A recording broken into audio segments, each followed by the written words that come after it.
DK넷 라디오 오늘의 핫 이슈입니다. 최현준 보도국장 오늘 소식 전해주시죠. 지난해 미국의 무역 수지 적자가 약 8,600억 달러로 역대 최대 규모를 기록한 것으로 나타났습니다. 미 보안 당국이 극단주의자들에 의한 위협을 공식적으로 경고하고 나섰다는 소식까지 이어서 전하겠습니다. 네, 지난해 미국의 무역 적자가 사상 최대 수준을 기록했다는 소식부터 살펴보죠.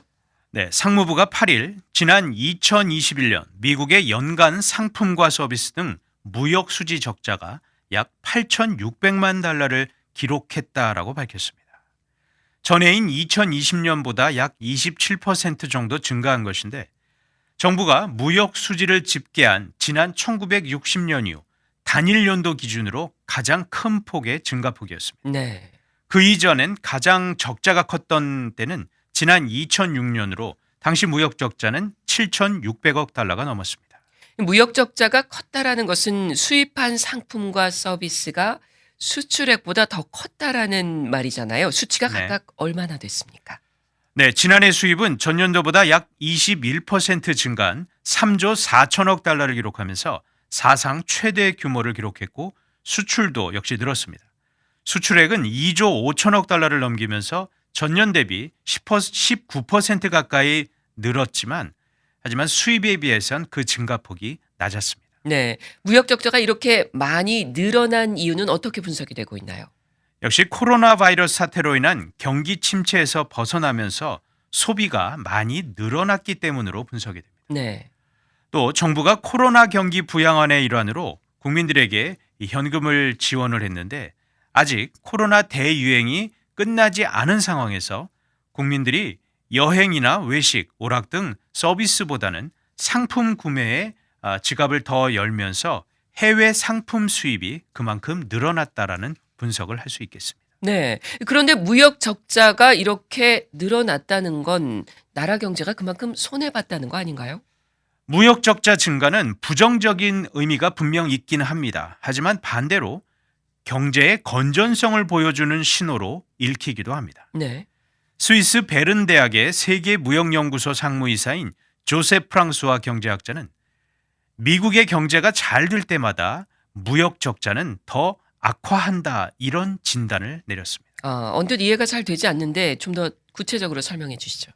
네, 현재 강한 미국 경제가 해외 투자를 유치해 새로운 일자리를 창출하고 소비를 촉진하고 있다고 그는 얘기합니다.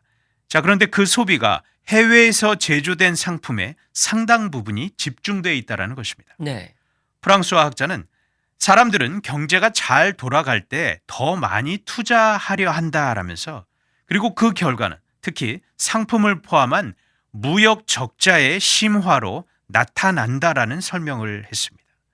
따라서 지금 경제가 일자리를 창출하고 코로나로 인한 침체에서 회복이 되고 있는 상황에서 이전에 비해 적자 폭이 늘어나는 것을 볼 수가 있다. 이것은 어쩌면 좀 자연스러운 현상이다라는 설명을 했습니다. 그러니까 경제가 활발하게 돌아가기 때문에 수입이 늘고 네. 적자폭도 크다 이 얘기인데 적자가 커지면 노동시장에도 영향을 주지 않을까요? 그렇죠. 무역 적자가 커지면 미국 내에 일자리가 줄어든다는 시각이 분명히 있습니다. 하지만 프랑스와 경제학자는 이는 사실과 다르다고 지적을 합니다. 네. 경제가 좋아지면 적자도 커진다. 하지만 그만큼 투자도 커진다는 점을 꼭 염두에 둬야 한다라고 강조를 합니다. 결국 이런 투자들이 일자리 창출로 이어진다라는 것입니다. 예. 자, 정부의 반응은 어떻습니까? 이 프랑스 학자의 말처럼 무역 적자 증가를 긍정적인 신호로 보고 있나요? 네, 국가안전보장회의 NSC의 에밀리 혼 대변인이 지난 8일 이날 발표된 무역 수지를 미국 경제 방향에 있어서 우리는 긍정적인 신호로 보고 있다라고 밝혔습니다. 네. 또 작년 무역 수지는 수출을 늘리기 위한 바이든 정부의 노력을 보여준다라고 일단 긍정적인 반응을 보였습니다. 그렇군요. 이 실제로 수치를 보면 수입도 늘었지만 수출도 많이 늘었어요. 맞습니다. NSC 혼 대변인은 2021년 한 해 동안 미국의 수출은 코로나 팬데믹으로 인한 2020년 감소분에서 상당히 회복했다라고 강조를 했습니다.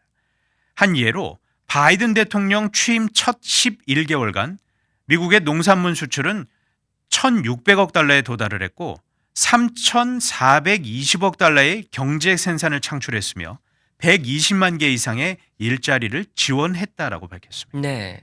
또 바이든 행정부는 수출을 늘리기 위해서 영국, 유럽연합 등과 민간 항공기 그리고 철강과 알루미늄 판매와 관련해서도 광범위한 합의를 이뤘다라고도 언급했습니다. 그렇군요. 자, 그렇다면 현재 미국이 가장 큰 적자를 보고 있는 무역 상대국은 어딘가요? 다들 예상하시겠지만 중국입니다. 지난해 중국과의 무역 적자액이 약 3,550억 달러로 미국의 전체 적자에서 중국이 차지하는 비중이 40%가 넘었습니다. 네. 중국에 이어 무역 적자가 가장 큰 나라는 멕시코로 그 적자액은 1,080억 달러를 기록했습니다. 이 미국이 한때 중국과 무역 전쟁을 치렀잖아요. 양국의 무역 이 긴장 사실 끝난 게 아니라 지금도 계속해서 진행되고 있고 현재 진행형입니다. 예. 앞서 지난 2020년 도널드 트럼프 전 행정부는 중국과의 무역 협상을 통해 중국 정부가 미국으로부터의 수입을 지난 2020년 이전 수준보다 2천억 달러를 늘리기로 약속을 했었습니다. 하지만 피터슨 연구소는 8일 보고서를 냈는데 중국의 미국산 상품 수입이 그 약속에 크게 못 미친다라는 지적을 했습니다. 예. 젠사키 백악관 대변인도 이날 브리핑에서 해당 문제와 관련해 미 무역 대표부를 통해 중국 측에 우려를 전달했다라고도 밝혔습니다. 네, 잘 들었습니다. 다음 소식입니다. 이 미 보안 당국이 테러 위협이 고조되고 있다면서 경고를 하고 나섰네요. 그렇습니다. 국토안보부가 8일 공개한 온라인 공보를 통해 현재 미국 사회 내에 국내외 극단주의자들 등에 의한 테러 위협이 고조되고 있다면서 이에 대해 경고를 했습니다. 이 국토안보부가 이런 공보를 올린 이유가 있을 텐데요. 국토안보부의 경고는 최근 잇따라 테러리즘 위협이 발생한 뒤에 나왔습니다. 앞서 지난 1월 31일 미국 내 5개 주와 워싱턴 DC 소재의 흑인 대학 최소 6곳에서 폭탄 위협으로 학생들이 대피하고 학교가 일시 폐쇄되는 일이 발생을 했었습니다. 네. 연방수사국 FBI는 이를 잠재적인 증오 범죄로 보고 현재 수사를 진행하고 있습니다. 이외에도 최근 유대교 회당에서 발생한 인질극도 있죠. 맞습니다. 지난 1월 15일 텍사스주 컬리빌시의 한 유대교 회당에서 인질극이 발생했습니다.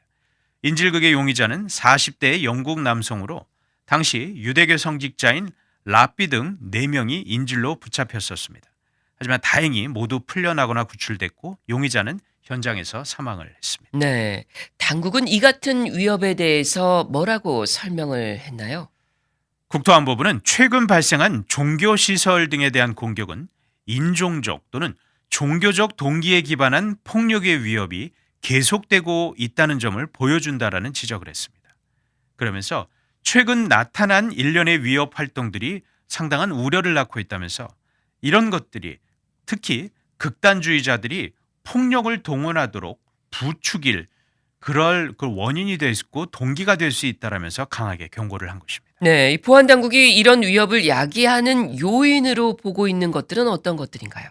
여러 가지 요인이 작용했다는 분석입니다. 그중에서도 온라인을 통해 퍼지는 이 가짜 정보나 허위 정보, 음모론 등이 극단주의자들 위협에 나서도록 더 자극한다라는 지적을 합니다. 네. 이런 가짜 정보 또는 허위 정보는 어떤 것들과 관련이 된 겁니까?